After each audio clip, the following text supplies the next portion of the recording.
Well, we want to welcome each and every one of you today for our four-way test.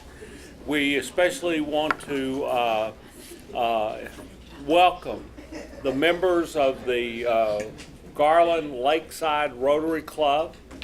We also want to recognize the members of the Garland Rotary Club. We're glad you're here. We especially want to recognize our former district governor, Ray Neggs, who is here. Ray, welcome.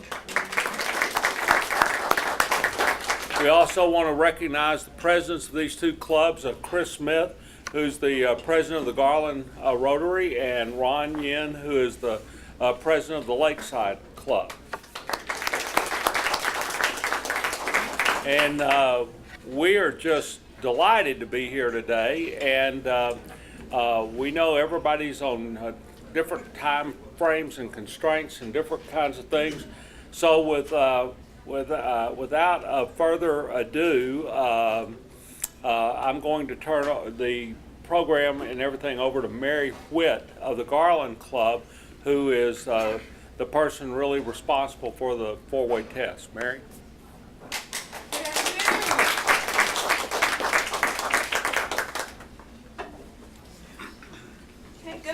Rotarians and guests.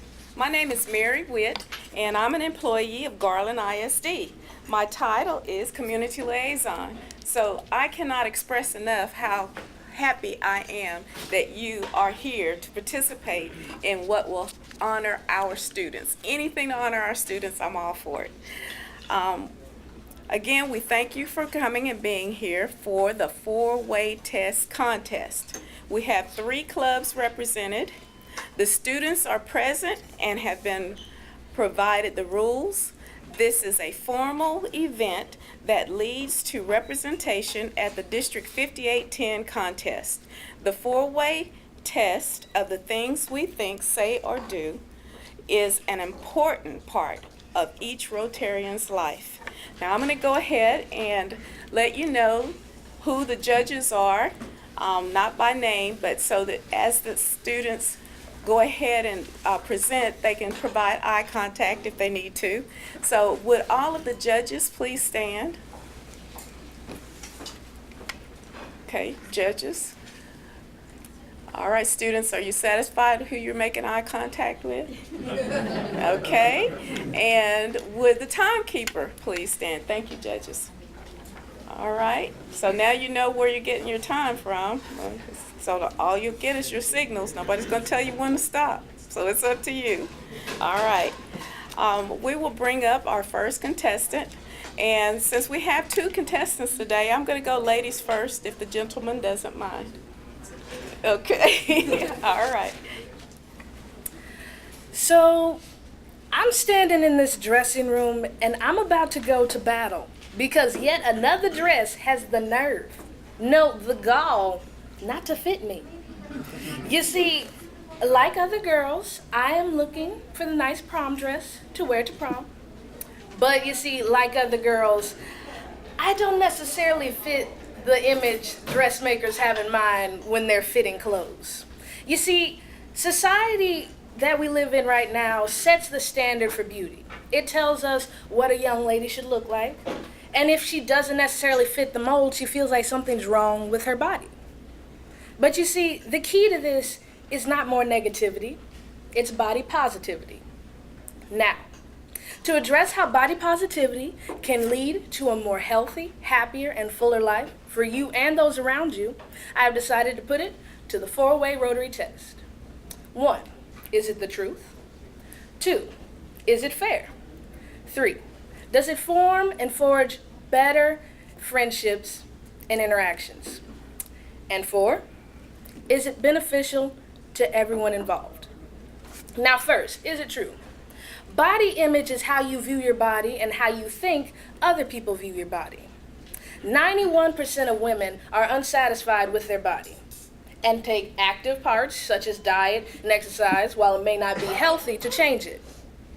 And 5% of women meet the standard for what American beauty considers the ideal.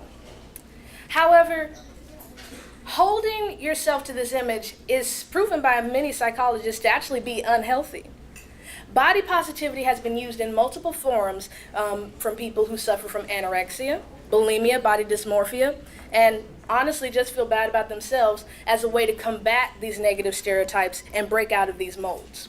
So it is true that body positivity can make you a better you. Now, 2, is it fair?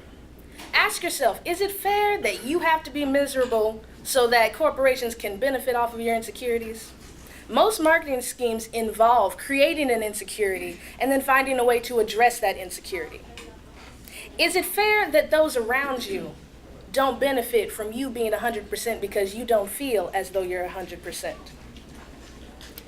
Body positivity not only breaks out of the norms that we're forced to fit in, but also liberates those who feel as though they have to conform. Body positivity is not only fair to you because you are living your best life and allowing your body to be as it is and appreciating it for doing that, but it's also fair because those around you don't necessarily have to deal with you dumping on yourself 24/7. So body positivity is fair. Now 3, does it form better friendships and interactions? Body positivity ties in directly to this because your body image is influenced by your family, your friends, what you see on the media. You teach people how to treat you. If you're constantly self-deprecating and full of self-loathing, then people react as such. They treat you the way you tell them you want to be treated. However, if you're positive about your body, you know what you're working with, and you're proud of it, then people will be proud of you too. And they'll want to work with you too. So body positivity is good for forming better friendships because you attract those who should be attracted. And 4, is it beneficial to all? Not only does body positivity benefit you, your body, those around you, by creating a positive environment, it also makes you want to be better. I've learned to accept myself. Even if I'm not in my ideal size, I understand that I am what I am. And it is not a sin to appreciate the skin you're in. Thank you.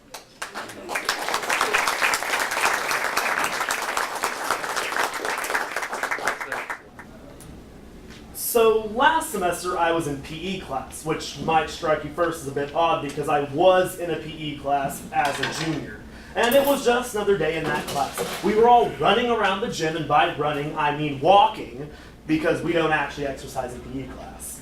So as I was walking around the gym with my classmates and other fellow students, I noticed something odd happening. 2 guys approached a girl in the class. They were beginning to touch her hair, put their hands on her, and she was visibly uncomfortable with the experience. She kept telling them to stop, but they wouldn't. This was extremely alarming to me, so I went and told the coaches. And then they sent those 2 boys to the office. However, in this situation today, maybe those 2 boys wouldn't have ended up in the office if they had applied the Rotary 4-way test to their actions that they took with those young women. So we'll look at the Rotary 4-way test today in the treatment of women by men. And we'll do this by first looking at if it's true. Then we'll look at whether it's fair to all concerned. Then we'll look at whether it builds goodwill and betters friendships. And finally, whether it's beneficial to all concerned. So let's first look at whether it is the truth that men have an issue with treating women improperly.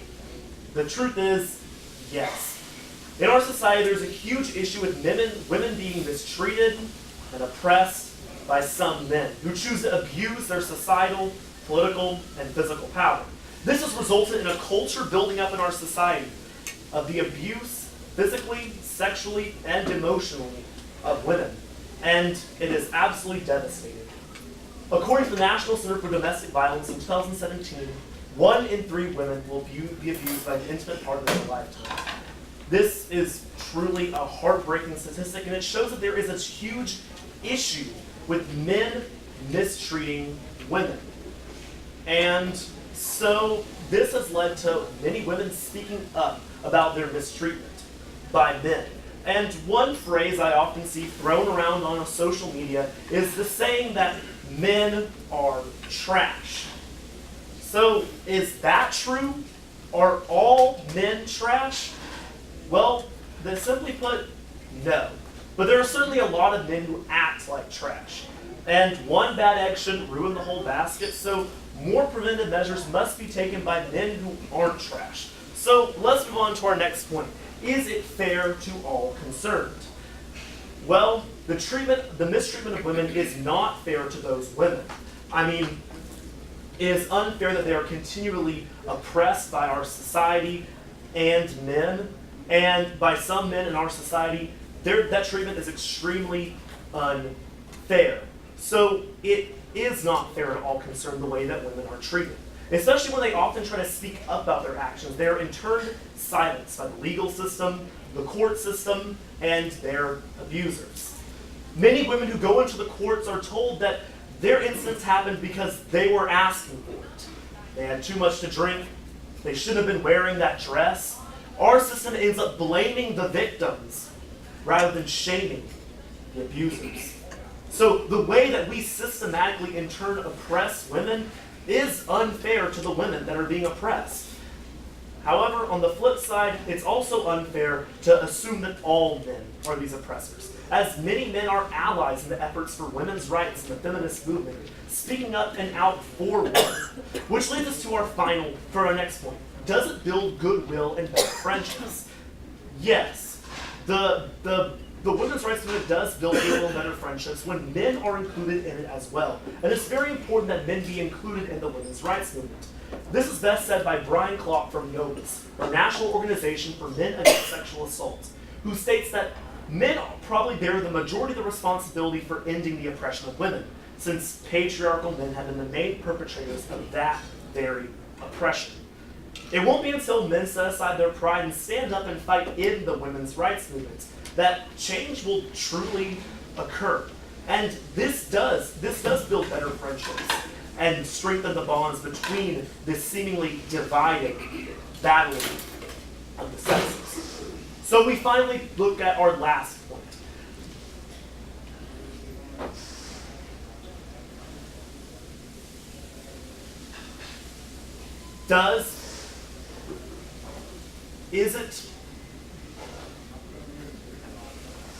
So we have to come to our last point. Will it be beneficial to those it concerns? Yes, it will be. By men speaking up, standing up, and fighting back, it is beneficial for women and men. However, it's not beneficial the way that women are often treated by men. So therefore, we see this sort of duality in this sense. That although the sort of idea that men should be excluded from the women's rights movement, men should be demonized as all trash, does not bring benefits to all, it can be seen that it is beneficial for men to stand up and take place and stand alongside their female allies. This is the approach that I take in my own personal life. Many of my friends have confided in me and told me their stories about times when they've been abused or harassed, and it's absolutely heartbreaking to me. So I decide that I cannot just remain silent. I have to stand up and speak up against the oppression, which is what we should all do today in our own communities. By looking at this four-way test, we've seen how those boys in my PE class might not have taken the best course of action, but we can all take a better course of action in our own life by treating women with respect, respecting consent, and understanding the importance of treating women equally, rather than harass them or abusing them. Because after all, even men who act like trash can definitely still be recycled. Thank you.